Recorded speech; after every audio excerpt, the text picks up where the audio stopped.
Imagine you accidentally knock over, like a glass of dark wine, onto a pristine, totally untreated linen tablecloth. Oh, an absolute disaster. Right, a total dinner party nightmare. Yeah. But you watch that deep burgundy liquid hit the fabric, and instead of just sitting on top, it immediately bleeds. Yeah, the stain just sort of blooms outward. Exactly. The edges feather out into these completely unpredictable organic shapes. And it is an accident, sure, but if you actually stop and look at it, it's physically mesmerizing. It really is. Now imagine doing that on purpose. But instead of wine, it's heavily diluted oil paint. And instead of a tablecloth, it's a massive room-sized canvas spread out across your studio floor. You are basically letting gravity, fluid dynamics, and the raw fibers of the fabric itself do the heavy lifting. You're completely abandoning the traditional easel and the paintbrush, for that matter. Right. And that visual, that intentional, beautiful bleed is exactly where we are starting today. Welcome to the Deep Dive. Our mission today is unpacking the life, the legacy, and the truly revolutionary techniques of Helen Frankenthaler. An absolute titan of post-war American abstract art.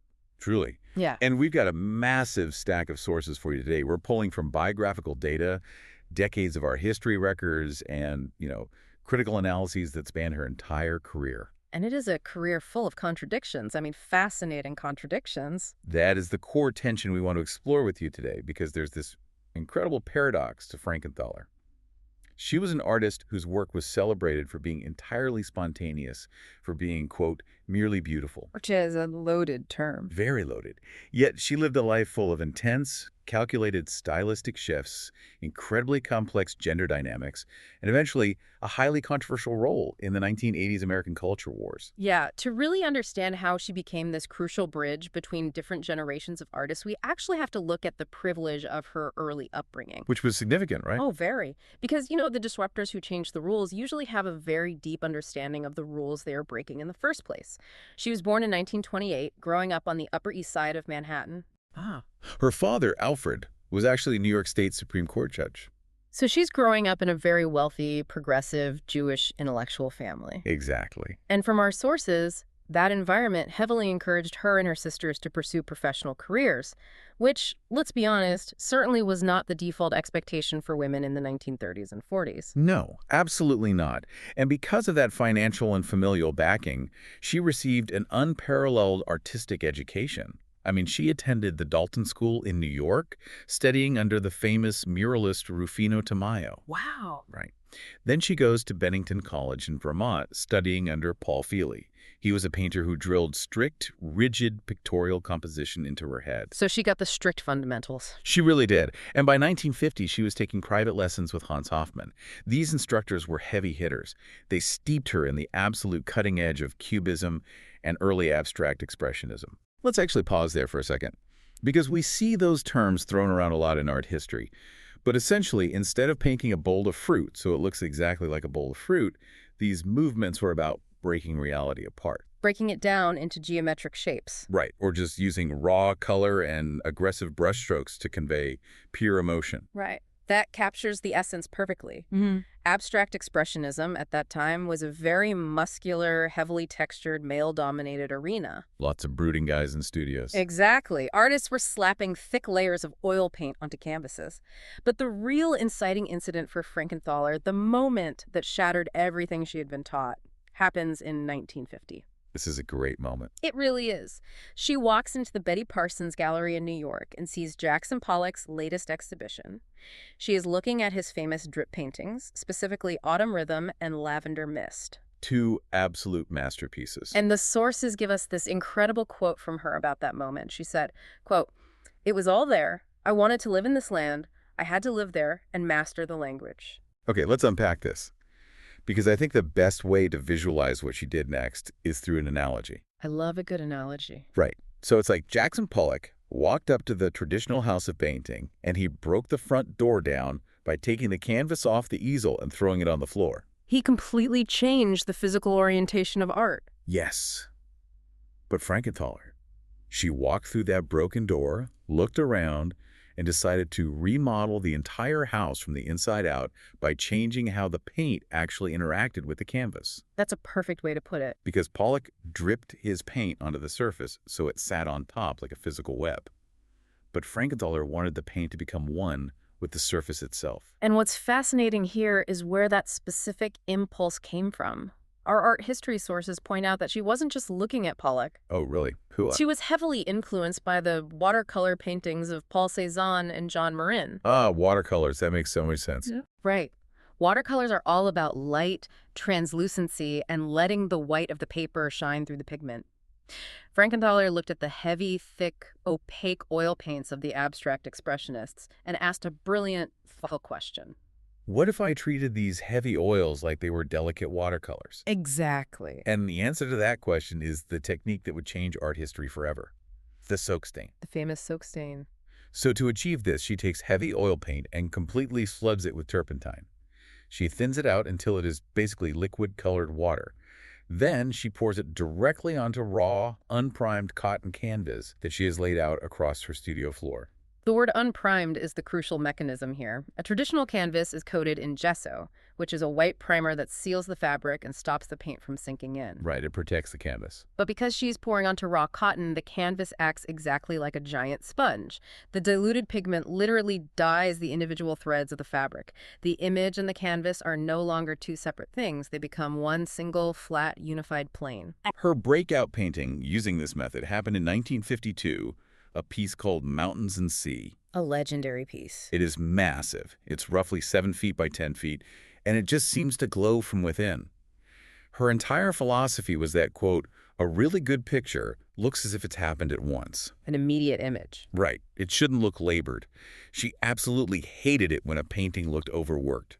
She actually mentioned that sometimes it took 10 failed, agonizing efforts in the studio just to produce one single beautiful wrist motion that looked like it was born in a single minute. It's the ultimate illusion of effortlessness. When you watch archival footage of her working, she is using coffee cans with holes punched in the bottom. Really? Coffee cans? Yeah, coffee cans, sponges, and window squeegees to guide these massive puddles of liquid across the floor. It takes immense physical control to make something look like a pure happy accident. But wait, thinking about the literal chemistry of what you just described, I have a very practical, almost terrifying question about this process. Go for it. If she is pouring raw, heavily diluted oil and toxic turpentine directly onto raw, unprimed cotton canvas, well, doesn't the oil eventually just eat the fabric? Isn't she essentially creating a beautiful, ticking time bomb? You hit the nail on the head. That realization is the exact tragic flaw of the soak stain technique. Oh, wow. So it actually does destroy it. It does. Raw linseed oil contains acids that actively degrade untreated cellulose fibers over time. It causes severe discoloration. You get this yellowing halo around the stains and eventually physical rot. That is heartbreaking. The canvas becomes incredibly brittle. The very technique that made the art so ethereal was actively destroying it on a molecular level. But Frankenthaler was highly observant and realized this was happening to her early works pretty quickly. So what did she do? That is why, beginning in 1963, she made a massive pivot. She completely abandoned oil paint and shifted to acrylics. Oh, because acrylics are water-based. They're essentially liquid plastics, so they don't have the acidic properties that rot the canvas. Exactly. They are completely inert. Acrylics allowed her to achieve that exact same soak stain effect, but with much sharper, more opaque edges, and, importantly, without the looming threat of disintegration. That's brilliant. And this shift wasn't just a technical fix for her own studio. It officially launched an entirely new movement. Artists like Morris Louis and Kenneth Nolan saw what she was doing with these flat stains of color and adopted it. Which birthed the second generation of the color-field school of painting. Yep. Louis actually famously called her painting Mountains and Sea the bridge between Pollock and what was possible. What a quote. That is an unbelievable legacy to cement when you are only in your 20s. It's staggering. But what I find so compelling about Frankenthaler is her sheer restlessness. Like, as we move into the later decades of her career, she refused to just rest on her soak-stained laurels. She constantly pushed her mediums to the absolute limit. Her works on paper are a prime example of that restlessness. These are never just, preparatory sketches or warm-ups for her big canvases. They were fully realized expressions. Our sources highlight her from the Turret series from the mid-'80s, which was inspired by the stormy views from her Connecticut studio. With paper, she felt she could embrace the risk of imperfection even more intensely. Because paper behaves differently than canvas. Totally. The paper wrinkled, the liquid pooled differently. She loved that lack of control. Here's where it gets really interesting, though. If her works on paper were about embracing quick, messy imperfection. Her deep dive into printmaking and woodcuts was the exact I know, opposite. a complete 180. It was an exercise in mind-boggling, almost torturous precision. The sheer scale and ambition of her printmaking is just staggering. Let's look at the mechanics of a piece called Madame Butterfly. This is a single, unified print on a piece of paper, but to create it, she used 102 different colors. 102. Yes, which required the carving and perfect alignment of 46 separate wood blocks. That is insane. Yeah. For anyone who hasn't done printmaking, think about the registration required for that. Registration is the process of lining up the paper perfectly with the ink block. It has to be exact. Right. If you are pressing a piece of paper onto 46 different carved blocks, one after the other, and a single block is off by a millimeter, the colors overlap incorrectly and the entire image becomes a muddy, ruined mess. And beyond the technical precision, she was constantly drawing from deep historical wells. Another famous woodcut of hers, Essence Mulberry from 1977, used 8 colors. Only 8. Sounds easy after 46. Right. But the inspiration was twofold. She had just seen an exhibition of 15th century classical woodcuts at the Metropolitan Museum of Art, and she combined that ancient technique with the literal color of a mulberry tree she saw growing outside her collaborator's studio. The irony of her printmaking is just delicious. How so? Well, you have an artist whose entire stated philosophy is that a painting must look like an immediate image, like it happened at once. Yet, for her woodcut series, The Tales of Genji, she spent nearly 3 years painstakingly painting maquettes, which are essentially blueprints directly onto the wood. 3 3 years. She forced master carvers to figure out how to take rigid, sharp wood and make it look like a fluid accidental watercolor stain. It took years of agonizing labor to produce an image that felt spontaneous. It perfectly illustrates the tension between her grueling private work ethic and the effortless public persona she projected. And as her art grew in complexity, so did her visibility. The culture began trying to categorize her in ways she often fiercely resisted. Her personal life and the critics are a massive part of this story. Because in 1958, she married the famous abstract expressionist painter Robert Motherwell. Yes, another giant of the era. They were together until 1971, and they were very much known as the golden couple of the New York art world. They both came from significant wealth. They threw lavish parties. They were incredibly glamorous. That high society glamour, combined with the fluid, lyrical, pastel nature of her art, led to a very specific kind of critical reception, and it was not universally glowing. No, it wasn't. In fact, some male critics at the time were quite dismissive. They called her work uncontrolled, or too sweet, or simply merely beautiful. Looking at these sources, I have to ask you, and really ask the listener to consider this. When male critics in the 1950s and 60s look at a woman's art and call it too sweet or merely beautiful, is that a genuine, objective, artistic critique of her color palette? Or is that just thinly veiled gendered condescension? This raises an important question, and it's precisely the question the feminist art movement of the 1970s was actively grappling with. They must have had a field day with those reviews. They did. Feminist critics and artists looked at Frankenthaler's fluid, yielding, stained canvases and saw an inherently female aesthetic. They saw a brilliant subversion of the aggressive, thick, macho brushstrokes of the male painters. Makes sense. They wanted to champion her. Oh, they desperately wanted to claim her as a pioneer of feminist art, but Frankenthaler's response completely upended their expectations. She explicitly and repeatedly rejected the label. She was incredibly blunt about it, too. Looking at her quote, she said, quote, "For me, being a lady painter was never an issue. I don't resent being a female painter. I don't exploit it. I paint." She just wanted the work to speak for itself. Exactly. She wanted to be judged alongside Pollock and de Kooning purely on the mechanics of her painting, full stop. She refused any political qualifiers. Culture, however, often has a way of claiming artists regardless of their personal wishes. Oh, definitely. In 1972, the feminist artist Mary Beth Adelson created an iconic piece called Some Living American Women Artists' Last Supper.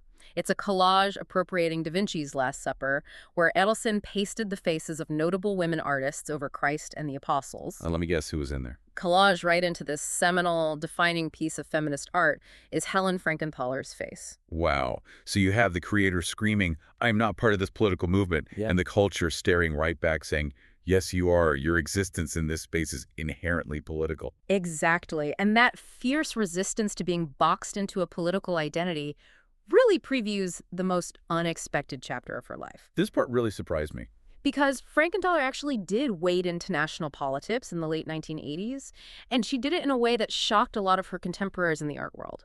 Yeah, so from 1985 to 1992, she served as a presidential appointee to the National Council on the Arts, which is the body that advises the chairman of the National Endowment for the Arts, or the NEA, This places her right at the absolute peak of the 1980s culture wars. right in the crosshairs. And just to be clear for you listening, we're going to look at the records from this period as they're presented in our sources. We're just exploring the different perspectives here impartially. Right, looking at the debate itself. So you see two completely incompatible views in the source material on what the government's role in art should be. One perspective, which was largely the stance of the progressive left-wing arts community, argued that the NEA should support rigorous experimentation and total freedom of expression. Which meant funding controversial artists. Exactly. They believed the government should fund artists like Andres Serrano and Robert Mapplethorpe, whose work dealt heavily with highly controversial religious and sexual themes. They argued that any restriction on this funding amounted to government censorship and moral policing. Right, and then you have the opposing perspective, which Frankenthaler actually adopted and championed. She wrote a highly controversial 1989 commentary for the New York Times about this. What did she argue? She argued that government funding for the arts was, quote, not part of the democratic process. She believed it wasn't an entitlement. Interesting. She argued that these highly controversial grants were supporting work of increasingly dubious quality. She warned that the council, which was meant to be a helping hand to elevate the arts, was beginning to spawn an art monster in the guise of endorsing experimentation for the mere sake of shock value. So what does this all mean for how we view her? It is such a jarring pivot to try and reconcile. It really is a massive shift. You have a woman who, in her 20s, literally poured turpentine and raw oil onto the floor to completely break the rules of classical art. She was the ultimate radical rebel. And then, decades later, she becomes the voice of institutional authority, demanding strict aesthetic quality standards and pushing back against the next generation's radical breaks. If we connect this to the bigger picture, it perfectly encapsulates the complexity of a lifelong career. The rebel inevitably becomes the establishment. That's so true. But for Frankenthaler, this wasn't actually a contradiction. She firmly believed that true abstraction required a mastery of the language first. Remember her quote from the Betty Parsons Gallery? Master the language. Exactly. To her, pushing boundaries still required an underlying aesthetic rigor and deep talent, not just political provocation. It's a messy, deeply human evolution. And as we link this deep dive back to the present day, it's clear that the messiness of her life and legacy didn't magically resolve with her death in 2011. No, not at all. Her legacy is incredibly active and heavily contested today. Let's talk about the foundation. Yeah, the Helen Frankenthaler Foundation, which she endowed during her lifetime, does phenomenal philanthropic work. For instance, in 2021, they launched a massive climate initiative, awarding over $5 million in grants to help art institutions become more energy efficient and reduce their carbon footprints. That's an amazing initiative. But right alongside that philanthropy, there is intense, grounded human drama. Oh, absolutely. In 2023, a lawsuit was filed in the New York Supreme Court by her nephew, Frederick Eisman. He alleged that other family members on the board, including another nephew, the artist Clifford Ross, are actively exploiting the foundation to advance their own careers. It's a bitter fight. Yeah, he claimed they're steering the foundation toward a complete shutdown. It creates an incredible contrast. You look at her paintings, which are these serene, soaring, perfectly balanced clouds of color, and then you look behind the canvas and find real people, real families, and bitter legal conflicts. The reality behind the art. But despite the drama, the art itself continues to command massive global attention. For proof of her enduring relevance, the Museum of Modern Art in New York just wrapped up a major, sweeping retrospective of her work. Oh, right, Helen Frankenthaler, a grand sweep. Exactly. It ran from October 2025 to February 2026. We're clearly still trying to figure her out. And as we wrap up this deep dive, I want to leave you with one final thought to mull over. Let's hear it. Frankenthaler spent her entire life trying to capture the immediate image, that perfectly spontaneous stain that looked like it was born in a single, effortless minute. But when we look at the reality, when we look at the slow decay of those early oil canvases rotting from their own ingredients. Or the 3 years of grueling, agonizing labor to carve 46 blocks for a single woodcut. Right. or even the bitter family lawsuits dragging on decades after she has gone. It makes you wonder, is true spontaneity in art just a beautiful illusion? We started by picturing that spilled wine blooming across the fabric in a split second, but can a single beautiful wrist motion ever really escape the slow, messy reality of time, physics, and human nature? It's the ultimate tension between the perfection of the image and the heavy reality of the canvas. Something to think about the next time you look at a perfectly effortless stain. Thanks for diving in with us.